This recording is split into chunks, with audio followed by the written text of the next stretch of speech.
And we are officially recording. What's up guys, my name is Tanaye White. Welcome back to my channel. So today I wanted to talk to you all about what I did to get into modeling. I literally went from a corporate office job to modeling for some of the biggest brands in the course of a year or two.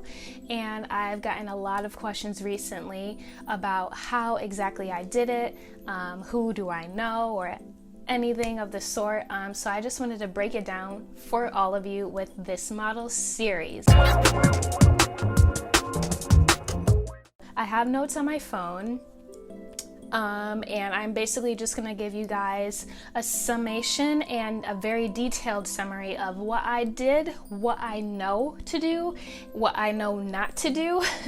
And I hope that some of this advice will actually help you to, pursue your own dreams of becoming a model or whatever you want to be. So with that being said, let's get started.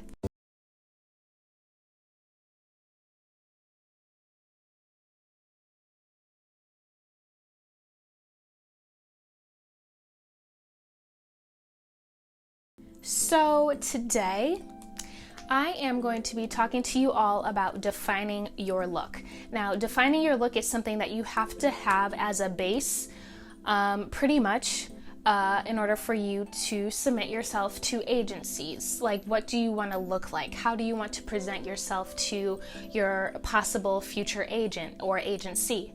And so defining your look, it can be easy for some and challenging for others. I'll use my own personal story as an example for all of you guys. So when I was initially submitting to agencies online, I went and submitted images or digitals with my wig. And I thought that that would be the best thing for me because that way my natural hair wasn't getting damaged. I've heard horror stories of how there's so many hair artists to this day who don't know how to manage 4C hair like myself. And so I was like, you know what? I'm not even gonna risk it. I've already been wearing wigs for the past like 4 or 5 years. Let's go ahead and just keep the wig as my look.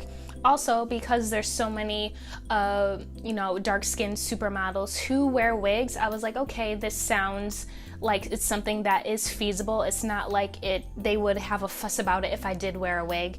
And so knowing that information, I felt very comfortable submitting myself with long, straight hair. When I did that, I did not get any feedback whatsoever. And so I was like, okay. No, I lied. When I wore my wig, I did get feedback. It's when I wore my natural hair that I didn't get feedback. So let me actually rewind.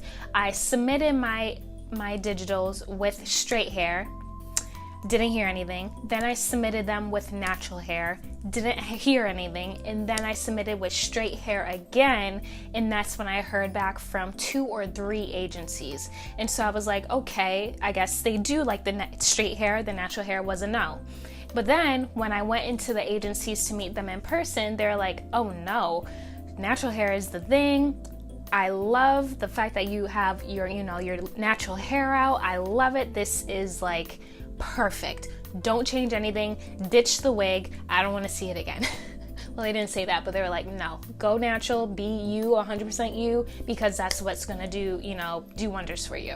And I was like, oh, okay. So I guess, the natural hair worked overall, even though I didn't ever get a response when I did submit my digitals with the natural hair.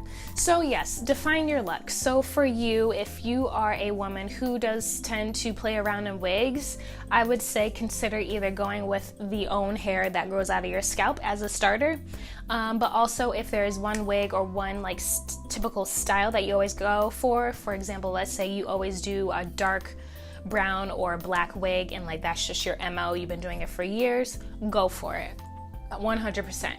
But if you're a person who likes to try on red wigs one day and dreads another day and green hair and rainbow hair, nah, you need to solidify it. Because remember, at the end of the day, you're essentially a live mannequin. And so you need to be able to be flexible for different clients. So you could have a sports focused client one day and then a beauty client another day. You need to have a look that is palatable to everybody across the board. So no bright hair, no blonde hair if it's not natural looking, no green hair, no crazy hair, no shaved head with hair on that side. I mean, there are a handful of models in the industry who can get away with that, but again, that's not you. You're starting off, you need to define your look. So do something that's clean, simple, chic, that can be digestible to any client. And then from there, we can go ahead and start submitting yourself to agencies. And I think that is actually what I'm going to talk about next. Okay, no, it's actually not. Okay, so yes, like I said, go ahead and define your look, whether it be a short bob, long dark brown hair, or if you have naturally blonde hair, if you want to stay blonde, stay blonde. If you want to stay brunette, stay brunette. It's okay, you can switch up your look. If you're a brunette and you want to go blonde, that's fine, but just think of something that you actually can maintain, for one, and for two, is something that all clients across the board in the future can manage and can work within their own campaigns. So just always keep that at the top of the mind. And so once you have your defined look, your it factor, think of some of the top celebrities. You think of Naomi Campbell. What has been her look? Long, dark, silky long hair. Think about, I'm just thinking of people off the top of my head. Chrissy Teigen. She's always been brunette, maybe a couple of highlights here and there, but she's always had that long, beachy look. So what is going to be something that is signature for you? It doesn't have to be long. It can be short. It can be, it can even be a boy cut. It doesn't matter what it is, as long as something that people can use for their advertising, for their campaigns. Remember, you are going to be selling a product for a company, so you have to do your best to sell it for them. And that's why you have to sort of have a look that just, goes across the board. So if you do ever, if you've been submitting your pictures and you haven't been, getting any feedback, remember, maybe you need to redefine your look and try again, just like I did. And once we define your look, then we can go on to building your portfolio, which is going to be my next video. So if you're liking all this information that I'm providing, feel free to click to the next video where I talk to you about how you can build your portfolio the best way possible to get an agency to sign with you. Bye, and thank you for watching.